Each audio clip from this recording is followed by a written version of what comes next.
Threatening குளம்பரட்டல் பண்ற மாதிரி எல்லாரும் ஒண்ணு சேர்ந்து அவர் பாடி லாங்குவேஜே பாருங்க சார். பாடி லாங்குவேஜ் விடுங்க, பைத்தான் லாங்குவேஜ் பார்ப்போமா? ஸோ பைத்தானில் மோஸ்ட் ஆஃப் த பிகினர்ஸ் பண்ணக்கூடிய சின்ன மிஸ்டேக் பற்றி இந்த வீடியோவில் பார்ப்போமா? நான் ஏபி அப்படின்ட்டு 2 வேரியபிள் எடுத்துக்கிட்டேன்.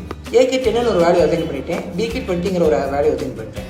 இப்போ எனக்கு இந்த ஏபி ஆட் பண்ணி 2 டிவைட் பண்ணால் 15 ஒரு அவுட்புட் வரணும். ஸோ நம்ம எல்லாருக்குமே தெரியும் எப்படி பண்ணுவோம். ஸோ ஒரு பிரிண்ட் ஸ்டேட்மெண்ட்டில் ஏபி ஆட் பண்ணி அதை 2 டிவைட் பண்ணால் நமக்கு அந்த அவுட்புட் வரும். பட் எனக்கு இங்கே என்ன வந்திருக்குன்னா 20 அப்படிங்கிற அவுட்புட் வந்துருக்கு. இது எதனால வந்திருக்கு அப்படின்னா, பைத்தானை பொறுத்த வரைக்கும் ஒரு சில ஆப்பரேட்டர்ஸ்க்கு ஹை ப்ரெசிடென்ஸ் வேல்யூ எடுத்துக்கும். இந்த இடத்துல முதல்ல டிவிஷனுக்கு ஹை ப்ரெசிடென்ஸ் எடுத்துருக்கு. ஸோ முதல்ல எனக்கு 20 டிவைட் பை 2ன்னு சொல்லிட்டு 10ங்கிற அவுட்புட் வந்துருச்சு. அந்த 10ஐயும் ப்ளஸ் 7 10 ஆட் பண்ணி 20 வந்துருச்சு. ஸோ இது எப்படி பண்ணணும் அப்படின்னு பார்த்தீங்கன்னா, ஸோ திரும்ப ஏக்கு நான் 10ங்கிற வேல்யூ வாங்கிட்டேன், பிக்கு 20ங்கிற ஒரு வேல்யூ அசைன் பண்ணிட்டேன். இப்போ இந்த ஏ ப்ளஸ் பி ஒரு பேசஸ்குள்ளே போட்டு அதை ஆட் பண்ணணும். ஸோ எனக்கு இந்த இடத்துல பேசஸ்க்கு high precedence value. So add பண்ணால் எனக்கு 30ங்கிற ஒரு வேல்யூ வந்துருச்சு. இப்போ இந்த 30 2 டிவைட் பண்ணி எனக்கு 15ங்கிற அவுட்புட் வந்துருச்சு.